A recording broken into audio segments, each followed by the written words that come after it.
हरे कृष्णा। पौराणिक और शिक्षाप्रद कथाओं के अंतर्गत आज हम बात करेंगे ऋषि दुर्वासा और कल्प वृक्ष की।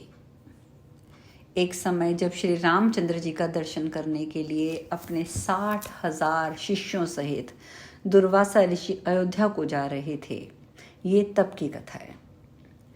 तो जैसा कि मैंने बताया कि श्री राम जी के दर्शन करने के लिए अपने 60,000 शिष्यों के साथ ऋषि दुर्वासा अयोध्या जा रहे थे, तो मार्ग में ऋषि दुर्वासा ने सोचा कि मनुष्य का रूप धारण करके विष्णु जी संसार में अवतीर्ण हुए हैं। ये बात मैं तो जानता हूँ, परंतु मैं संसार को, संसारी जनों को उनका पौरुष दिखाना चाहता हूँ, क्योंकि लोग उन्हें एक आम इंसान, एक आम राजा समझते हैं। तो उनके मन में आया कि वो उनको इस चीज़ के बारे में बताना चाहते हैं। अपने मन में ऐसा विचार करते हुए वे अयोध्या आए और नगर में प्रवेश करके सबको साथ लेकर भगवान के 8 चौकों को लांग कर सबसे पहले वो सीता जी के भवन में पहुंचे। तब शिष्यों सहित दुर्वासा जी को सीता जी के द्वार पर उपस्थित देखकर पहरेदारों ने शीघ्रता से दौड़कर श्री रामचंद्र जी को सूचना दी कि ऋषि दुर्वासा आ गए हैं। और ये सुनते ही भगवान राम मुनि दुर्वासा के पास आ पहुंचे और प्रणाम करके सबको बड़े आदर सहित भवन के अंदर ले गए। बैठने के लिए सुंदर आसन दिए और तब आसन पर बैठते ही दुर्वासा ऋषि ने मधुर वचनों में श्री रामचंद्र से कहा, आज 1000 वर्ष का मेरा उपवास पूर्ण हुआ है, यानी कि मेरा व्रत पूरा हुआ है। इस कारण मेरे शिष्यों सहित आप ही मुझे भोजन कराइए और इसके लिए मैं आपको केवल 1 मुहूर्त का समय देता हूँ और आपने उसी 1 मुहूर्त में हम सबको खाना खिलाना है, सबकी इच्छा पूर्ण करनी है। साथ ही ये भी ज्ञात रहे कि मेरा ये भोजन जल, धेनु और अग्नि की सहायता से प्रस्तुत ना किया जाए। केवल 1 मुहूर्त में ही मेरी इच्छा के अनुसार वह भोजन जिसमें अलग अलग तरह के पकवान प्रस्तुत किए गए हों, मुझे वो प्राप्त होना चाहिए। और इसके अतिरिक्त यदि अपने गृहस्थ धर्म की रक्षा चाहते हो तो शिव पूजन निमित्त मुझे ऐसे पुष्प मंगवा दो जैसे पुष्प यहाँ अब तक किसी ने ना देखे हों। यदि ये तुम्हारा किया ना हो सके तो मुझे स्पष्ट कह दो कि मैं इसमें असमर्थ हूँ और तुम्हारी बात सुनकर मैं यहाँ से चला जाऊँगा। तब मुनि की बात सुनकर रामचंद्र जी मुस्कुराने लगे और मुस्कुराते हुए बड़ी नम्रता के साथ उन्होंने कहा, भगवान मुझे आपकी सब आज्ञा स्वीकार है। और तब भगवान राम की बात सुनकर दुर्वासा जी ने प्रसन्न होकर कहा, मैं सरयू में स्नान करके अभी तुम्हारे पास आता हूँ, शीघ्रता करना।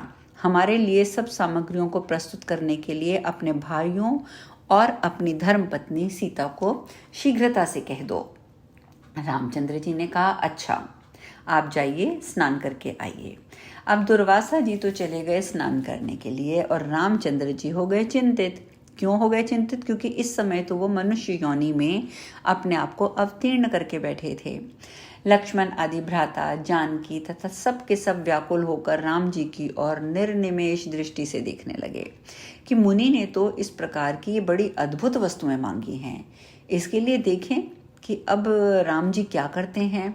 क्योंकि बिना अग्नि, बिना जल, बिना गौ के उनके लिए इस प्रकार का भोजन प्रस्तुत करना ये तो असंभव है।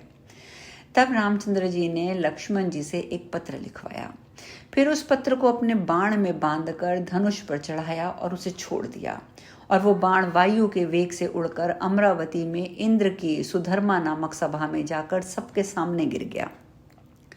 उस बाण को देखकर इंद्रदेव जो थे वो व्याकुल हो गए कि ये किसका बाण है। फिर उठाकर जो देखा तो उस पर भगवान श्री राम का नाम अंकित था। फिर उसमें बंधे पत्र को उन्होंने खोलकर पढ़ा। पत्र खुलते ही वह बाण फिर से उड़कर राम जी के तरकश में आकर वापस घुस गया। इधर इंद्रदेव ने उस पत्र को सभा में बैठे हुए सभी देवताओं को सुनाया। उसमें लिखा था, इंद्र स्वर्ग में सुखी रहो, मैं सर्वदा तुम्हारा स्मरण करता हूँ, परंतु तुम्हें एक आज्ञा देता हूँ कि आज 1000 वर्ष के भूखे हुए दुर्वासा मुनि अपने 60,000 शिष्यों के साथ मेरे यहाँ आए हैं। वे ऐसा भोजन चाहते हैं जो गौ, जल और अग्नि के द्वारा सिद्ध ना किया गया हो। इसके साथ ही उन्हें शिव पूजन के लिए एक ऐसा पुष्प चाहिए जो अब तक मनुष्यों ने ना देखा हो। मैंने उनकी ये मांग स्वीकार कर ली है। वे सरयू में स्नान करने गए हैं, इसलिए तुम शीघ्र ही कल्प वृक्ष और पारिजात को क्षीर सागर से निकले हैं ये 2 चीजें क्षण मात्र में मेरे पास भेज दो। इसके लिए रावण के संहारक मेरे बाणों की प्रतीक्षा मत करना। यह पत्र देवताओं को सुनाकर इंद्रदेव तत्क्षण उठ गए और कल्प वृक्ष और पारिजात के साथ वे देवताओं सहित विमान में बैठकर अयोध्या पहुंच गए। लक्ष्मण जी ने इंद्र का वहां पर स्वागत किया। इंद्रदेव ने राम जी के पास पहुंचकर पारिजात और कल्प वृक्ष भगवान राम को अर्पण किया। इतने में ही सरयू तट से दुर्वासा जी ने एक शिष्य को राम जी के पास भेजा और कहा कि तुम जाकर देखो कि राम इस समय क्या कर रहे हैं। मैंने जो आज्ञा दी थी उसके अनुसार कुछ अन्न अब तक बना भी है या नहीं, या अब तक वो चिंताग्रस्त ही बैठे हैं, कुछ कर भी रहे हैं या नहीं। यदि मेरी आज्ञा अनुसार पकवान प्रस्तुत कर रहे हैं तो अब तक कितनी सामग्री तैयार हुई है, और ये सब तुम चुपके से देखकर मेरे पास आ जाओ। तब जो आज्ञा, ऐसा कह के वे शिष्य भगवान राम के भवन में आए। भगवान राम के भवन में आकर देखा तो कल्प वृक्ष और पारिजात से युक्त देवताओं की मंडली में भगवान श्री राम विराजमान थे। यह देखकर उस शिष्य ने ऋषि दुर्वासा के पास जाकर सब समाचार कह सुनाया। शिष्य की बात सुनकर दुर्वासा जी को बहुत आश्चर्य हुआ। स्नान कर शिष्यों को साथ लेकर ऋषि दुर्वासा श्री रामचंद्र जी के सुंदर भवन में पहुंचे। दुर्वासा जी को आया देखकर देवताओं सहित राम जी ने उठकर उन्हें और उनके सभी शिष्यों को बड़े आदर के साथ प्रणाम किया और उत्तम आसन पर बिठाकर सीता जी और लक्ष्मण आदि जी के साथ उनकी पूजा की। फिर जिन पुष्पों को मनुष्यों ने अब तक नहीं देखा था, शिव पूजन हेतु पारिजात के उन पुष्पों को राम जी ने दुर्वासा ऋषि के समक्ष प्रस्तुत किया। उन पुष्पों को देखकर मुनि दुर्वासा एक बार तो आश्चर्यचकित हुए, किंतु मौन भाव से उन्हें ग्रहण करके शिव जी और अन्य देवताओं की उन पुष्पों से उन्होंने पूजा की। फिर उसी क्षण श्री रामचंद्र जी ने लक्ष्मण जी और सीता जी आदि को सबको भोजन परोसने की आज्ञा दी।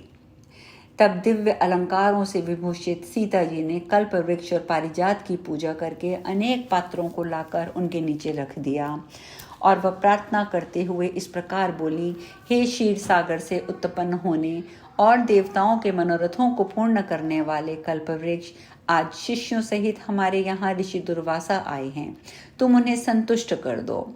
तब सीता जी के इस प्रकार कहते ही कल्पवृक्ष ने पल मात्र में वहां रखे हुए करोड़ों पात्रों को अनेक प्रकार की खाद्य सामग्रियों से पूर्ण कर दिया। फिर तो उन सब अन्नों को उर्मिला सहित सीता ने स्वर्ण के पात्रों में रखकर दुर्वासा जी के समक्ष परोस दिया। फिर रामचंद्र जी से निवेदित दुर्वासा जी ने अपने शिष्यों के साथ बड़े प्रेम के साथ भोजन किया।